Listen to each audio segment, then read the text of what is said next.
Qu'est-ce qu'un auteur? Vous avez toujours voulu savoir ce qu'est un auteur. Alors, qu'est-ce qu'un auteur? Tout d'abord, il faut comprendre qu'un auteur est une personne physique.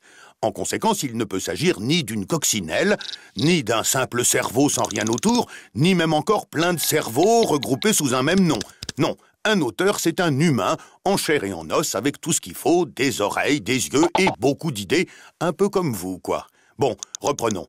Un auteur est donc une personne physique qui, en plus, et c'est indispensable, fait une création de forme originale. Retenez bien ces trois mots magiques. C'est pas compliqué, je m'explique. 1. La création. Ah, la création, c'est quand ça vient de l'intérieur, que c'est tout nouveau et que ça n'a pas été fait avant vous. Non, vous ne serez jamais l'auteur de la Joconde, c'est déjà pris. Ni l'inventeur de l'eau chaude, d'ailleurs, tout le monde peut en faire autant. 2. La forme. C'est très important, la forme. Et oui, être auteur, ce n'est pas seulement utiliser son esprit chaque jour et même souvent chaque nuit. Ce n'est pas garder des idées bouillonnantes rien que pour soi dans sa tête. Il faut encore savoir les façonner, les écrire, les peindre, les montrer, les faire entendre, bref, les formaliser pour les partager. 3. L'originalité. Là, ça se corse. En plus de tout, votre création doit être riche, travaillée, exprimer votre personnalité. Interdit la banalité. Pas question de juste recopier le voisin, hein. 4. Eh bien, il n'y a pas de 4. En guise de conclusion et pour nous résumer, retenez qu'être auteur, c'est faire un vrai métier. Et oui, c'est tout un métier. De parvenir à étonner, provoquer, faire plaisir et faire rêver avec son œuvre. Mais qu'est-ce qu'une œuvre? Ah, ça, c'est une autre question.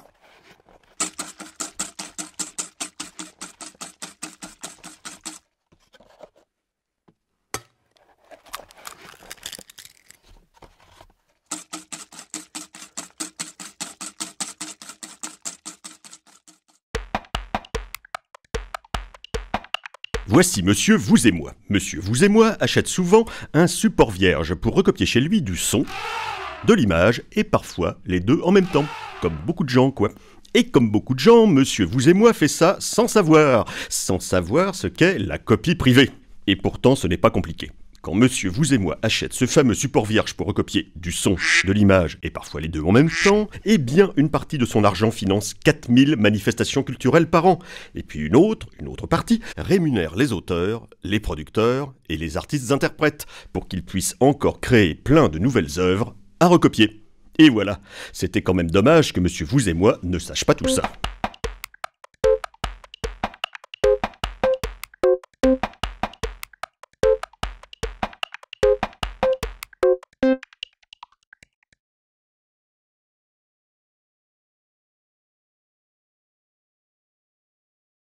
Qu'est-ce qu'une œuvre? Vous avez toujours voulu savoir ce qu'est une œuvre. Alors qu'est-ce qu'une œuvre? Eh bien, tout d'abord, il faut savoir que pour qu'il y ait une œuvre, il faut qu'il y ait un auteur. Donc il y a au départ un humain qui a fait une création.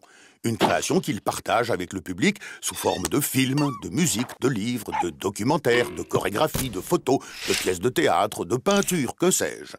C'est ça une œuvre. Alors, ce qui est très spécial et formidable avec une œuvre, c'est que dès qu'elle existe, hop, on peut la reproduire et la représenter. Retenez bien ces deux mots magiques. C'est pas compliqué, je m'explique. 1. La reproduction. C'est comme dans la nature. Se reproduire, c'est faire des petits. Dans notre cas, l'œuvre est recopiée, reproduite sur un support. J'ai bien dit recopier, hein, pas pirater. C'est interdit de pirater, vous vous rappelez. Bon, reprenons. Donc, quand l'œuvre originale se multiplie, vous la retrouvez dans les magasins en plein d'exemplaires et aussi, évidemment, sur Internet. 2. La représentation. Représenter une œuvre, c'est la partager avec des gens. Ça peut se passer dans une salle de cinéma, sur une scène ou même à la maison. Par exemple, quand vous regardez la télé en famille. C'est le cercle familial, comme on dit. Alors, qu'il s'agisse de reproduction ou de représentation, c'est l'auteur qui décide où, quand, comment et par qui son œuvre va être utilisée. Il négocie cette utilisation moyennant finance. On dit qu'il perçoit des droits d'auteur. Voilà, c'est comme ça qu'il vit de son travail. 3, eh bien, il n'y a pas de 3. En guise de conclusion, et pour nous résumer, retenez qu'une œuvre, c'est une création qui peut se multiplier pour le plus grand plaisir de tous et celui de son auteur, qui, pour protéger et gérer ses droits, fait partie d'une société d'auteurs. Mais qu'est-ce qu'une société d'auteurs? Ah, ça, c'est une autre question.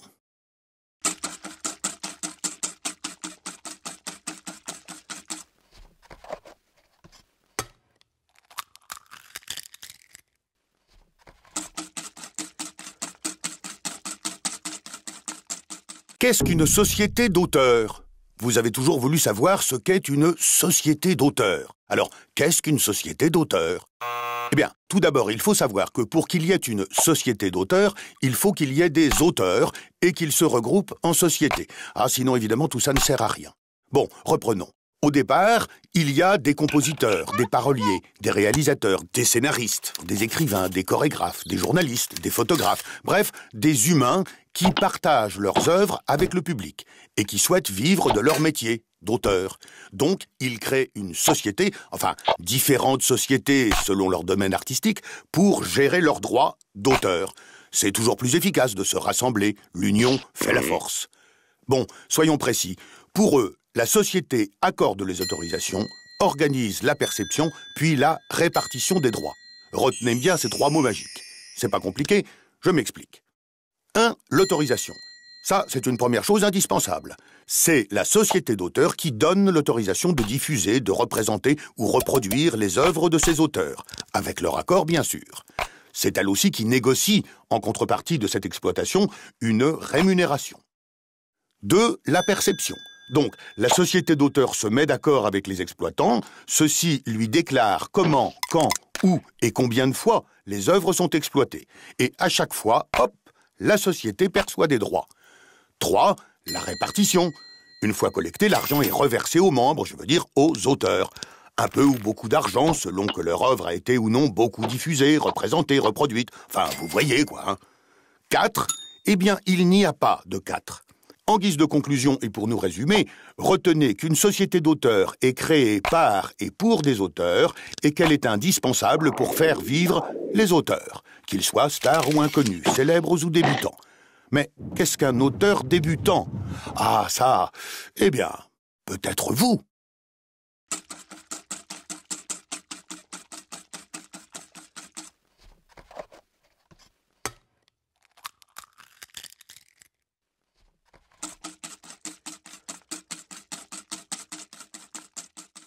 Qu'est-ce que le droit moral? Vous avez toujours voulu savoir ce qu'est le droit moral. Alors, qu'est-ce que le droit moral?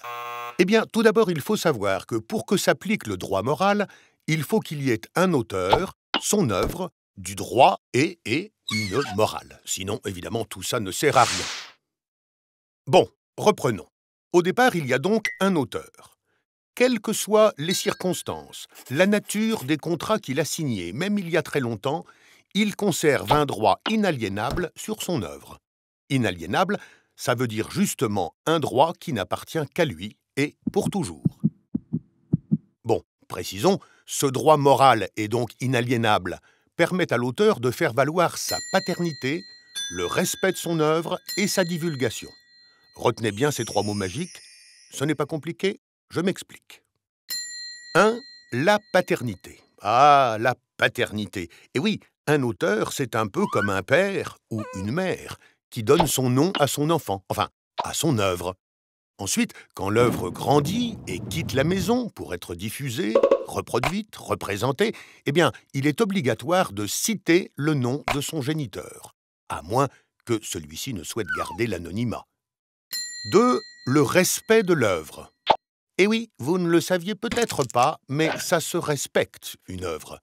Sa forme, son esprit, personne n'a le droit de la déformer, de faire du copier-couper-coller, bref, de la modifier sans l'accord de l'auteur. C'est lui qui décide, ou ses héritiers s'il n'est plus là pour décider. 3. Le droit de divulgation et de retrait. Ça, c'est le droit de l'auteur de décider si, oui ou non, il veut montrer son œuvre au public ou même, éventuellement, la retirer au public. Eh oui, parfois, l'auteur préfère laisser son manuscrit dans un tiroir, sa musique ou ses images inachevées, et les garder rien que pour lui, c'est son droit. Et bien sûr, personne ne peut les utiliser contre sa volonté. En guise de conclusion, et pour nous résumer, retenez que derrière une œuvre, il y a toujours une personne. En protégeant les deux, Le droit moral protège la création. Un auteur peut ne pas l'exercer, mais jamais y renoncer ni le céder par contrat. Un contrat? Mais quel contrat? Ça, c'est une autre question.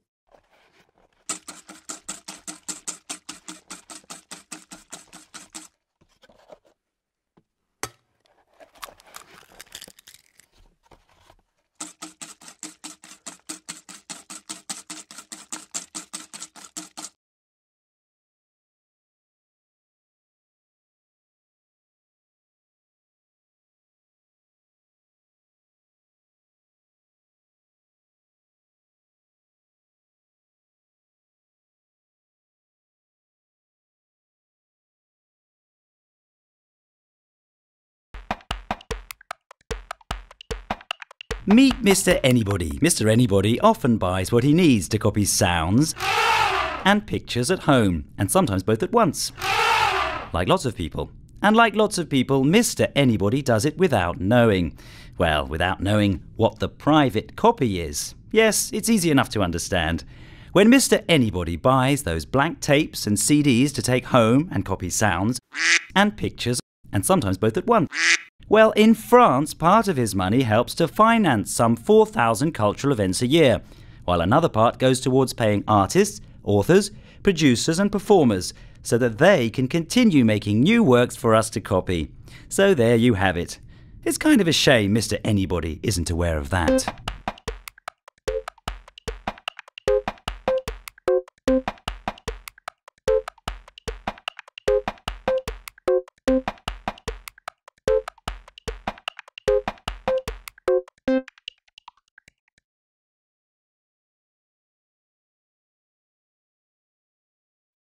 What is a creator? You've always wondered what a creator is, so what is a creator? First of all, you have to realise that a creator is a person, so it can't be an insect, or just a brain with nothing around it, or even lots of brains gathered together under one name. No, a creator is a human being in the flesh with all the things he or she needs, ears, eyes and lots of ideas. A bit like you, really. So, just to recap, a creator is a person who, this is important, produces a work that shows creativity and whose form is original. Remember these three magic words? It's simple, let me explain. 1. Creativity. Creativity is when something brand new comes from inside your mind and has never been done before. No, you'll never paint the Mona Lisa, someone else got there first. Nor will you invent hot water, anyone can do that. 2. The form. The form is very important. You see, to be a creator, it isn't just enough to use your brain every day and often every night. It's not about keeping all those ideas to yourself inside your head. You've got to be able to give them shape, write them down, paint them, show them, put them to music. In short, formalise them so they can be shared with others. 3. Originality. This is the hard part. To cap it all, your creative work has to be the fruit of your own skill and labour and express your personality. The unoriginal is forbidden. No way you can just copy your neighbour. Got it? 4. Well, there is no 4. To summarise and conclude, remember that being a creator is hard work. That's right, it is hard work making creative works that surprise people, provoke them, bring them enjoyment and make them dream. But what is a creative work? That's a different story.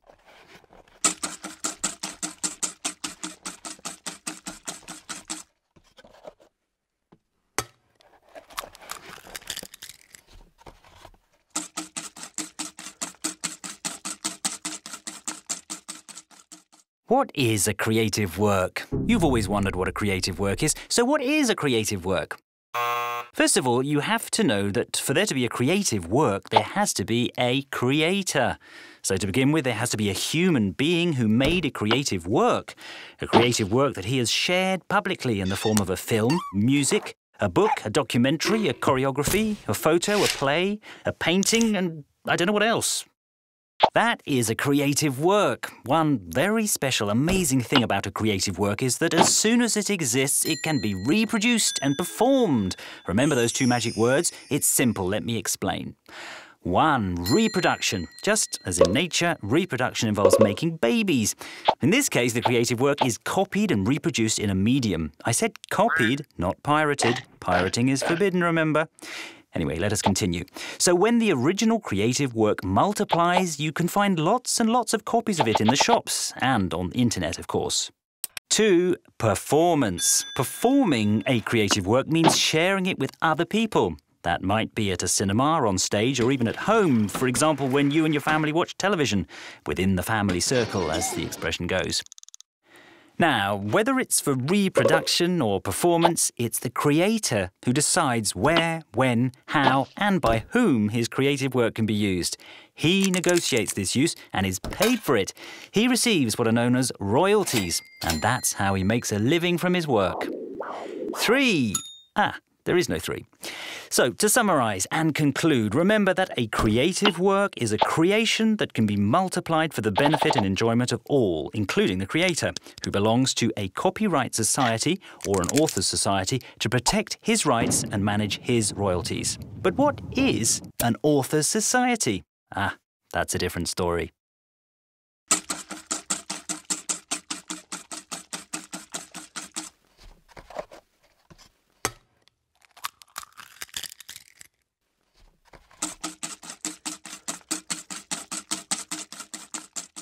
What is an author's society? You've always wondered what an author's society or copyright society is, so what is an author's society? Firstly, for there to be an author's society, also called a copyright or collection society, they have to be creators and they have to join together in a society. Otherwise, there's no real point. Anyway, let's move on. To start with, there are composers, songwriters, directors, screenwriters, writers, choreographers, journalists, photographers, well, human beings who share their creative work with the public and who'd like to be able to earn a living from their work as creators. So they establish a society, well, one or various societies depending on the type of creative work they produce, to manage their royalties. It's always easier if you work together. United we stand, divided we fall. Anyway, let's be more specific. The society licenses, collects and distributes royalties for creators. Remember these 3 magic words. It's quite simple. Let me explain. 1. Licensing. This is the first essential task. It is the author's society that grants a license to broadcast, perform or reproduce works by its creator members, as long as they agree, of course. It is also the society that negotiates fair remuneration for the use of these works. 2. Collecting. So the author's society reaches an agreement with the people that want to use their creative work. The latter then declare how, when, where and how many times they will use the work, and for each time the society collects royalties. 3. Distributing. Once the money has been collected, it is distributed to the members, to the creators. A bit or a lot of money depending on whether their work has been broadcast, performed, reproduced or whatever. 4. There is no 4. So to summarise and conclude, remember that an author society is established by and for creators and is vital to help creators to make a living, whether they're big names of today or the stars of tomorrow. But what is a star of tomorrow? That is the question. Who knows? Might just be you.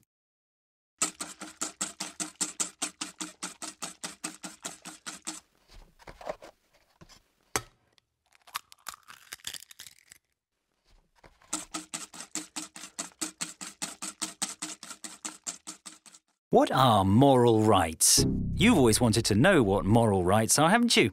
So what are moral rights then? Well, firstly, you need to know that for moral rights to apply, there has to be a creator, a creative work, rights, and a moral. Otherwise, of course, it's all useless. OK, let's repeat. So at the beginning, there's a creator. In many countries, just like in France, whatever the circumstances, whatever kinds of contracts the creator has signed, even one signed a long time ago, he retains inalienable rights to his creative work. Inalienable means rights which belong to the creator and only to the creator forever. So, in authors' rights countries like France, these moral rights can never be taken away and they enable the creator to claim paternity, respect for his work and control over its disclosure. Remember those 3 magic words? It's simple, let me explain. 1. Paternity. Paternity. Well, yes, a creator is a bit like a father or a mother who gives his surname to his child, meaning his creative work. Then, when the work grows up and leaves the nest to be used, reproduced and performed, it's compulsory to cite its parent's name. unless, of course, its parent wants to remain anonymous. 2. Respect for the work. Well, you may not have known it, but a creative work must be respected.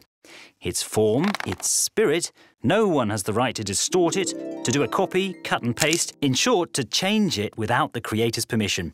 It's the creator who decides, or his heirs if he's no longer there to decide. 3. The right of disclosure and withdrawal. This means the creator's right to decide whether or not he wants to show his creative work to the public, or maybe even to withdraw it from the public.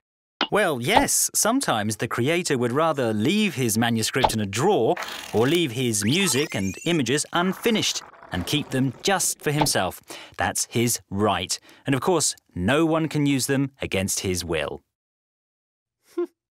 So, to summarise and conclude, remember that behind any creative work there is always a person. By protecting both the creator and his work, moral rights protect creation.